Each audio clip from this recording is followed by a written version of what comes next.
Hi hello sweeties, welcome to my story world. అరణ్య యుగంధర్ చేయి పట్టుకొని, జాగ్రత్త మామయ్య, పాలేంటో మీకు అర్థమైంది కదా అని అక్కడి నుండి వెళ్ళి డోర్ కొట్టి శాంతి లక్ష్మిని బయటికి రమ్మని పిలిచింది. అరణ్య, ఇద్దరూ ఎలా ఉన్నారు, స్పృహ వచ్చిందా అని శాంతి లక్ష్మి ఆతృతగా అడిగారు. లేదా ఆంటీ, ఇంకా రాలేదు. ముందైతే మీరు ఇంటికి వెళ్ళండి, అక్కడ పరిస్థితి ఎలా ఉంటుందో తెలియదు కదా. నేను మామయ్య అని అదే అంకుల్కి కూడా చెప్పాను, అదే మంచిదన్నారు. అందుకే మీరు వెళ్ళిపోండి, వాళ్ళకి స్పృహ రాగానే నేను మీకు ఫోన్ చేస్తాను, అప్పుడు రావచ్చు అని అరణ్య సర్ది చెప్పింది. వదిన, మీకు అన్నయ్య సంగతి నాకంటే బాగా తెలుసు, అందుకే వెళ్ళిపోదాం అని యుగంధర్ అనడంతో ఇక ఇద్దరూ మారు మాట్లాడకుండా యుగంధర్ వెంట నడిచారు. ముగ్గురు అక్కడి నుండి ఇంటికి బయలుదేరారు. 10 నిమిషాల్లో ఇంటికి చేరుకున్న ముగ్గురు తలుపు తీయగానే హాల్లోనే నారాయణ, వీర్రాజు, రాణా కనిపించారు. అన్నా, ఎక్కడికి వెళ్ళారు, వాళ్ళిద్దరూ ఎక్కడా అని వీర్రాజు తన ప్రతాపాన్ని మాటల్లో చూపిస్తూ అడిగాడు. వీరా, నువ్వు ఎవరితో మాట్లాడుతున్నావో కాస్త చూసుకొని మాట్లాడితే మంచిది. నేను నీకంటే పెద్దవాణ్ణి, నీ అన్నయ్యని. ఆ గౌరవం నువ్వు నాకు కాస్త తగ్గించినా నేను ఊరుకోను. మరో విషయం, వాళ్ళిద్దరూ నీకేం కారు. ఒకరు నా కూతురు, మరొకరు అన్నయ్య కూతురు. అన్నయ్య అడిగితే సమాధానం చెప్తాను, కానీ నువ్వు అడిగితే చెప్పాల్సిన అవసరం లేదు.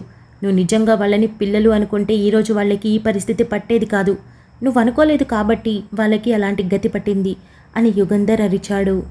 నేను అడుగుతున్నాను, ఎక్కడ వాళ్ళిద్దరు అని నారాయణ అడిగాడు. అన్నయ్య, నువ్వు మా అందరికంటే తెలివైన వాడివి. ఆల్రెడీ నేను వాళ్ళిద్దరినీ ఎక్కడికి తీసుకువెళ్ళానో ఊహించే ఉంటావు. నువ్వు అనుకున్నదే నిజం. నేను అరణ్య దగ్గరికి తీసుకుని వెళ్ళాను.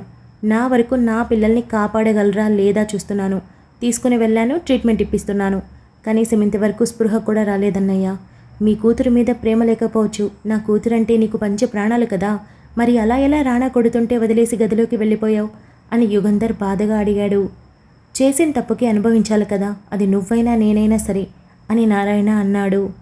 యుగంధర్ చిన్నపాటి నవ్వుతో 2 అడుగులు ముందుకు వేసి, సరిగ్గా చెప్పావన్నయ్య. చేసిన దానికి అంతకంతా అనుభవిస్తారు, అనుభవించే తీరాలి. స్వర్గం నరకం అంటూ వేరే ఎక్కడో ఉండవు, ఇక్కడే ఈ భూమి మీదే ఉంటాయి. మనం చేసిన తప్పుల్ని దేవుడు లెక్క కట్టి నరకం రూపంలో శిక్షలు వేస్తారు అని అన్నాడు. ఏంటి, ఒక అరగంట అక్కడ ఉండేసరికే నువ్వు కూడా వాళ్ళలో చేరిపోయావా అని నారాయణ అడిగాడు. అదేంటి నాన్న, అసలు నువ్వు ఇలా మాట్లాడుతున్నావు? బాబాయ్, నువ్వు ఎందుకు వాళ్ళని గడప దాటించావు అని రాణా విరుచుకుపడ్డాడు. చూడు, నీ గొంతుని, నీ మాటల్ని, నీ ప్రతాపాన్ని ఇంకెవరి దగ్గరైనా చూపించు, నా దగ్గర కాదు. నీలాంటి కొడుకు నా కడుపున పుట్టుంటే ఎప్పుడో కత్తికో కండ లెక్కన నరికి పడేసేవాణ్ణి. నా పెంపకం అలాంటిది. నా పెంపకం నా బిడ్డను చూసి చెప్పచ్చు. అవతల వైపు ఉన్నది ఎవరైనా కానీ వాళ్ళ మంచే కోరుతుంది నా బిడ్డ. అది నా పెంపకం. అసలు నీలాంటి నికృష్ట బ్రతుకు మరొకరుకుండదు. అలాంటి వాడిని చూస్తూ కూడా మౌనంగా ఉన్నాడంటే అన్నయ్య ఎందుకు చేతులు ముడుచుకొని కూర్చున్నాడో నాకు ఇంకా అర్థం కావడం లేదు అని యుగంధర్ అక్కడి నుండి విసురుగా వెళ్ళిపోయాడు. శాంతి అక్కడి నుండి యుగంధర్ వెనకే వెళ్ళిపోయింది. లక్ష్మి మాత్రం రాణా దగ్గరికి వెళ్ళి చాచిపెట్టి లెంపకాయ వేసి, నిన్ను కన్నందుకు నేనెంత బాధపడుతున్నానో నాకిప్పుడే అర్థమవుతుంది.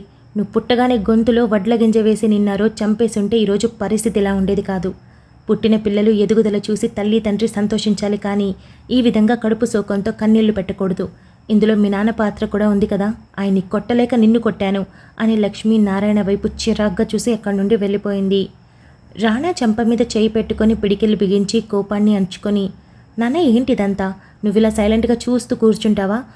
ఒక పక్క అత్త అక్కడుంది, ఇప్పుడు వీళ్ళిద్దరూ అక్కడ చేరిపోయారు. రేపటితో వీళ్ళ ముగ్గురు కూడా వెళ్ళిపోయేలాగా ఉన్నారు.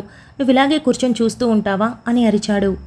ముగ్గురు మాట్లాడుకుంటూ ఉండడంతో యుగంధర్కి ఇదే మంచి అవకాశం అనిపించి పిచ్చిన మైక్స్ తీసుకొని వెళ్ళి నారాయణ బెడ్రూమ్లో, రాణా బెడ్రూమ్లో, వీర్రాజు రూమ్లో, అలాగే మేడ మీద మందు కొట్టే చోట ఫిక్స్ చేశాడు. అరణ్య రాజశేఖర్ దగ్గరికి వెళ్ళి హక్ చేసుకొని, ఎందుకు నాన్న వాళ్ళు ఇలా ఉన్నారు? పాపం కదా శ్రీవల్లి, సిరి, ఆ దెబ్బలు ఎలా తట్టుకున్నారు? అది కూడా మన కోసం అంటే చాలా బాధగా అనిపిస్తుంది అని అనింది. చావు ఎదురొస్తున్నప్పుడు ఇలాగే ఎగిరెగిరి పడతారు. వాళ్ళ అంతం చాలా దగ్గరలో ఉంది. నీకు తెలుసో లేదో అక్కడ ఉన్న అమ్మవారు అన్నీ చూస్తూ ఉంటుంది. ఎవరికి ఏ శిక్ష వేయాలో, ఎవరికి ఎంత మంచి చేయాలో ఆ అమ్మకి బాగా తెలుసు, బాధపడకు అని చెప్పాడు. అప్పటికీ 3-4 గంటలు గడవడంతో సిరి కాస్త మెలకు వచ్చి, అమ్మా అమ్మా అని పిలిచింది. సిరి గొంతు విన్న అందరూ పరుగున రూమ్లోకి పరిగెత్తారు. సిరి కళ్ళు కూడా తెరవలేకుండా చిన్నగా అమ్మా అని మాత్రమే పిలుస్తోంది. తన చేతిని తల మీద పెట్టుకొని అటు ఇటు మెల్లగా కదులుతోంది. శౌర్య పరుగున వెళ్ళి సిరి సిరి అని చిన్నగా తన బుగ్గ మీద తట్టి పిలిచాడు. సిరి కళ్ళు తెరవలేకపోతోంది. కళ్ళల్లోని కన్నీరు దిండు మీదకి జారడంతో శౌర్య తన కన్నీళ్లు తుడుస్తూ, ఇక్కడ ఎవ్వరూ లేరు. అరణ్య, అనూప్, నేను, సన్నీ, ఇంకా మన కుటుంబం మొత్తం ఉంది. మీ అన్నయ్య, మీ నాన్న, మీ బాబాయ్ ఎవ్వరూ లేరు. కళ్ళు తెరువు అని శౌర్య చాలా నిదానంగా సిరి చెవి దగ్గర చెప్పాడు. సన్నీ వేగంగా నడుచుకుంటూ సిరి దగ్గరికి వెళ్ళి తన పక్కన కూర్చొని చేయి పట్టుకొని, ప్లీజ్ సిరి, నువ్విలా పడుకుంటే చూడ్డానికి అస్సలు బాలేదు. నువ్వు మాట్లాడుతూ ఉంటే చాలా బాగుంటుంది. ప్లీజ్ ఒక్కసారి కళ్ళు తెరిచి చూడు అని కన్నీళ్లు చెంపల మీద జారుతుంటే వాటిని తన చేత్తో తుడుచుకుంటూ అర్థించాడు.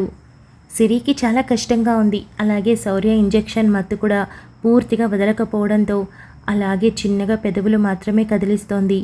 తను ఏదో మాట్లాడాలనుకుంటుంది అని అర్థమవుతున్నా తనని లేపలేని పరిస్థితి. శౌర్య సన్నీ భుజం మీద చేయవేసి, తనకిప్పుడిప్పుడే స్పృహ వస్తోంది, మత్తు మరో 10 నిమిషాలు ఉండొచ్చు, అది కాస్త తగ్గితే బాడీ పెయిన్స్కి ఖచ్చితంగా లేచే తీరుతుంది, ఇక్కడ వెయిట్ చేద్దాం అని శౌర్య ఖచ్చితంగా చెప్పాడు. అన్నట్టుగానే ఒక 15 నిమిషాలకి సిరి మెల్లగా కళ్ళు తెరిచింది. ఒళ్ళంతా భయంకరమైన నొప్పులు కలగడంతో తట్టుకోలేక అమ్మా అని పిలిచింది. అక్కడే కూర్చొని ఏటో ఆలోచిస్తున్న సన్నీ తన చేతిని టైట్గా పట్టుకొని, నేను ఇక్కడే ఉన్నాను అని సిరి వైపు చూశాడు. సిరి బలవంతంగా తల తిప్పి సన్నీ వైపు, అలాగే తన వెనక కనిపిస్తున్న అందరి వైపు చూసి మూతి విరిచేసి ఏడవటం మొదలుపెట్టింది. తనని అలా చూస్తే అందరికీ చాలా బాధగా అనిపించింది. వెంటనే అరణ్య తన దగ్గరికి వెళ్ళి తన మొహాన్ని తన గుండెకి హత్తుకొని, ప్లీజ్ ఏడవద్దు సిరి, నువ్వు ఇక్కడే ఉన్నావు, మా దగ్గర ఉన్నావు, సేఫ్గా ఉన్నావు, నువ్వు ఇంకేం భయపడక్కర్లేదు, చూడు నీకు తోడుగా అందరం ఉన్నాం, ప్లీజ్ ఏడవద్దురా అని చాలా ప్రేమగా తన కన్నీరు తుడుస్తూ చెప్పింది. సిరి తల తిప్పి తన పక్కనే స్పృహలో లేకుండా పడుకొని ఉన్న శ్రీవల్లిని చూసి, పాపమక్క, చాలా కొట్టారు, నేను అడ్డు వెళ్ళలేకపోయాను, నా వల్ల కాలేదు తెలుసా అన్నయ్య, తన కడుపులో కాలుతో గట్టిగా చాలాసార్లు తన్నాడు అని ఏడుస్తూనే చెప్పింది.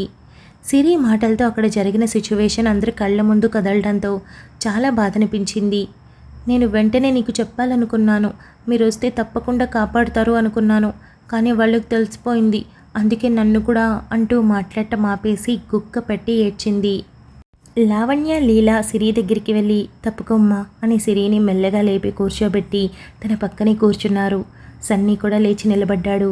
సిరి లావణ్య ఎద మీద వాలి ఏడుస్తూనే ఉండడంతో ప్రేమగా తన తల నిమిరి నుదుటి మీద ముద్దు పెట్టి, నీకు ఇంకేం కాదు, ఇక్కడి నుండి ఆ ఇంటికి మీరు వెళ్ళేదే లేదు, అసలు ఎవరూ పంపించరు కూడా, నువ్వు ఇంకేం భయపడకు, అసలేం కాలేదు, దెబ్బలే కదా తగ్గిపోతాయి, వాళ్ళకి వేయాల్సిన శిక్ష వేస్తే నీ మనసులో ఉన్న బాధ కూడా చల్లబడుతుంది అని ధైర్యం చెప్పింది. సిరి లావణ్యాన్ని టైట్గా హగ్ చేసుకొని, ఆంటీ నేను మీరు పొమ్మన్నా నిజంగా పోను ఇక్కడి నుండి, వాళ్ళని చూస్తే చాలా భయం వేసింది నాకు, అచ్చం రాక్షసుల్లా ఉన్నారు అని అనింది. ఎప్పుడూ అమాయకంగా అల్లరి చేస్తూ చలాకీగా మాట్లాడుతూ అందరినీ సంతోషంలో ముంచేసే సిరి ఈరోజు ఇలా కళ్ళు ఉబ్బిపోయేలా ఏడుస్తూ భయపడుతుంటే చూడ్డానికి అందరికీ చాలా బాధేసింది. వాళ్ళెంత భయపడితే తను అలా అయిపోయిందో ప్రతి ఒక్కరికి స్పష్టంగా అర్థమైంది. అనూప్కి చాలా కోపం వచ్చినప్పటికీ ఇది సమయం కాదని సైలెంట్గా ఉన్నాడు. శ్రీవల్లి కూడా అందరి మాటలు వింటూ అప్పుడే స్పృహలోకి వస్తూ లీలగా అందరి మాటలు వింటూ మెల్లగా కదిలింది. అందరి దృష్టి సిరి నుండి శ్రీవల్లి మీదకి మళ్ళింది. శౌర్య హడావిడిగా అటువైపు వెళ్ళి తన పల్స్ చెక్ చేసి నార్మల్గానే ఉంది అని అంటుండగా శ్రీవల్లి శౌర్య చేతిలో ఉన్న చేతిని వెనక్కి లాక్కోవడానికి ప్రయత్నిస్తోంది.